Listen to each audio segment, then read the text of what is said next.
to get down to business?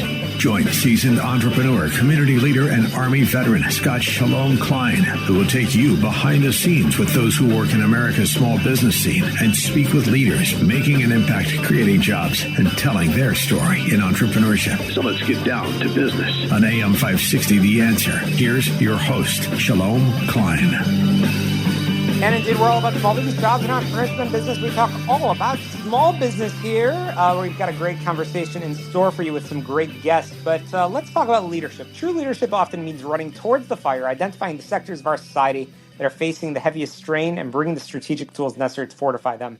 Right now, traditional essential industries like construction and engineering are facing critical skilled labor shortages. Survive and thrive, leaders have to find ways to automate their routine so people can focus on the high-level command and strategy. My guest today is a visionary operator doing exactly that in an industry where safety and precision are non-negotiable. My guest is Jason Tielve, the CEO and founder of FireDesign.ai. Jason is introducing cutting-edge artificial intelligence to the fire protection and construction space through his platform and the innovative Poseidon, he'll probably correct me on that pronunciation engine. He has automated complex engineering tasks like hydraulic calculations and code-compliant sprinkler designs. He's fundamentally rewriting how we protect our infrastructure and solve the workforce gap. Jason, the fire protection and construction industries are very traditional and old school. And introducing AI to a sector built on manual engineering blueprints can probably feel a bit like an uphill battle. How did you build the trust and institutional credibility required to convince veteran engineers to embrace this engine? Hey, good morning, Scott. I really appreciate you having me on. So basically, it's pretty simple, honestly. I mean, we have these guys that are drawn by hand and they're taking a lot of time. Let's cut that out. Let's make them more productive. Let's make them more profitable, and let's let them get plans out the door and let them be efficient in what they're doing on a daily basis, you know? Yeah, very, very true. And just make sure I'm pronouncing that correctly. What's the engine called? Oh, Poseidon. Poseidon. Perfect. I won't make that mistake again, Yep. because it Sorry is about such an that. important. No. It is such an important. It's such an important part of your process. In leadership, we always want our people operating at their highest level of capability. You've noted in the past that AI shouldn't replace human workers, but rather free them up from manual drafting to focus on high-level strategy. So, how does automating routine calculations fundamentally change the role and the satisfaction, importantly, of a modern design engineer? You know, again, it goes back to somebody just sitting behind a desk and doing manual work, right? We have so much technology out here. Let's use it. So now our program does all of this stuff. However, it does take a human and somebody of knowledge and real world experience to take a look at it and be like, yeah, you know what? This stuff is good. So let's let that out the door and go build something. Yeah, and Jason, in your line of work, the stakes are incredibly high. A flaw in a hydraulic calculation or a sprinkler layout can literally be a matter of life or death. When designing an AI tool for a mission critical safety industry, what guardrails do you put in place to ensure absolute precision and code compliance? Well, the system itself has its own guardrails to follow, and it does its own checks consistently. And then outside of that, there's human factor, right? We come in, we take a look at it, again, verify that the points are correct. The benefit between this and the human factor is there's a lot of mathematical equations inside of our programs. And having said that, computers are just better on math, right? Humans make mistakes. So in that particular instance, this is where the computer is better than the human. Makes sense. As mentioned in the intro, the skilled trades are facing a historic labor shortage. Walk us through how FireDesign.ai serves as a force multiplier for a lean engineering firm trying to keep up with massive infrastructure demands despite having fewer hands on deck. Well, in the past, there used to be a guy from the field that used to hang pipe would come into the office and start drawing something, right? Well, the guys in the field these days, they don't really want to learn computers. It's not like drawing a picture like it used to be. And then you got the computer guys that don't necessarily know the mechanics behind things, so it's a hard mix. What we can do now is take somebody who's graduated a school, give them this program. The program will lay out the system, and in that process, the person will learn what the codes are. The person will learn how to put these things together and make it work. So it's a lot of on-the-job training in that fashion. And I think it's actually going to be a little bit quicker instead of them having to consistently draw and constantly make mistakes. Now they're just seeing the right way over and over and over. So I think it's going to develop more engineers in the future, to be honest. Yeah, and I want to talk a little bit about you, Jason. So, as a tech founder, bridging the gap between old school construction and new school AI, you're constantly fighting on two different fronts. Where do you personally draw the internal discipline and mental clarity needed to stay grounded while navigating the pressures of scaling a startup? Oh, man. That's a great question.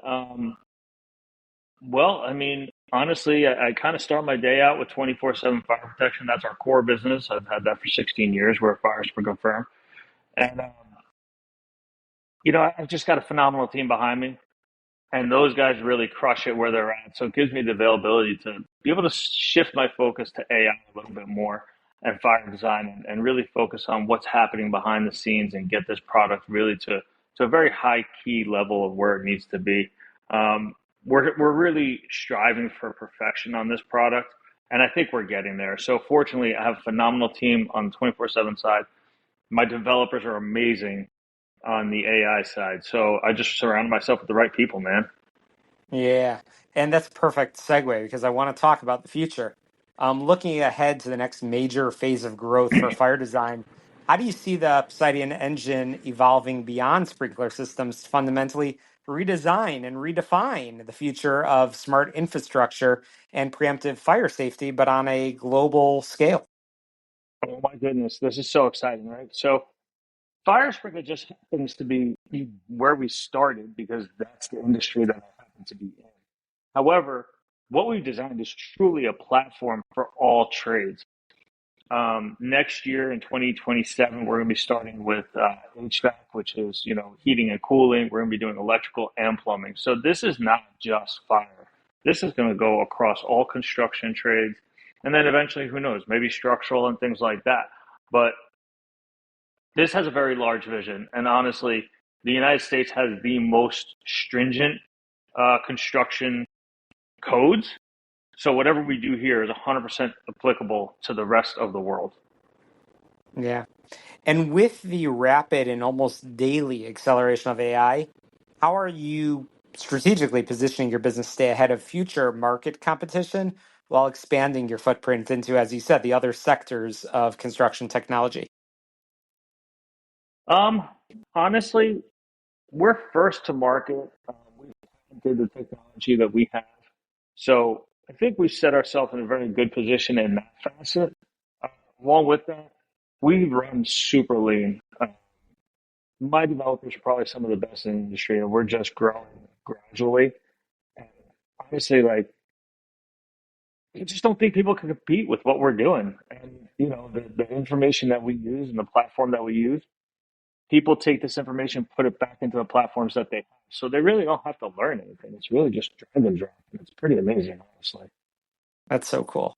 So, as we start to come in for a landing over here and come to the conclusion of our conversation, I always love to leave it very, very practical for folks from all different backgrounds, industries, and so on. And there are many business owners and leaders that are listening to us today who are dealing with labor shortages or trying to integrate new technology into their own operations, whatever, again, that industry, however large their business is. Bottom line, a lot of these situations are similar. As my dad would say, it's all widgets. So, what is one tactical lesson that you've learned about leading people through massive change and transition that you can share with those folks that are tuning in? I tend to say that let people know that you're also a person. I mean, we all put our pants on the same way every day, right?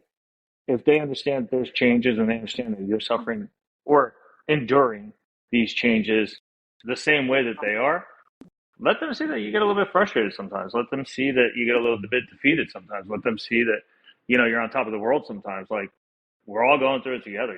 One hand washes the other. Together they wash your face, you know what I mean? And just be part of one of the guys, really. Yeah. Oh, that's such great advice. Well, Jason, I want to leave our listeners with your contact details where folks can learn more about the awesome stuff that you guys are doing. how can we learn more about the company and learn more about the what I would expect is tremendous growth and continued innovation from you and your team and developers?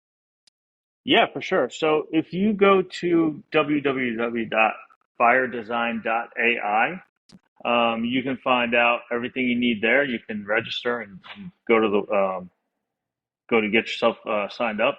We'll also be at the AFSA convention in 2027. 2026. It's all good. We'll link in the show notes. Yeah. We'll make it really easy for folks to get in touch with you. And again, super excited for all that you're doing, for all that you're accomplishing, for all that you're innovating and inspiring our listeners. We're going to link in the show notes. And we're going to squeeze in a quick break here on the show, all about small business jobs and entrepreneurship. When we come back, we've got a lot more in store. Don't touch that dial. We'll be right back.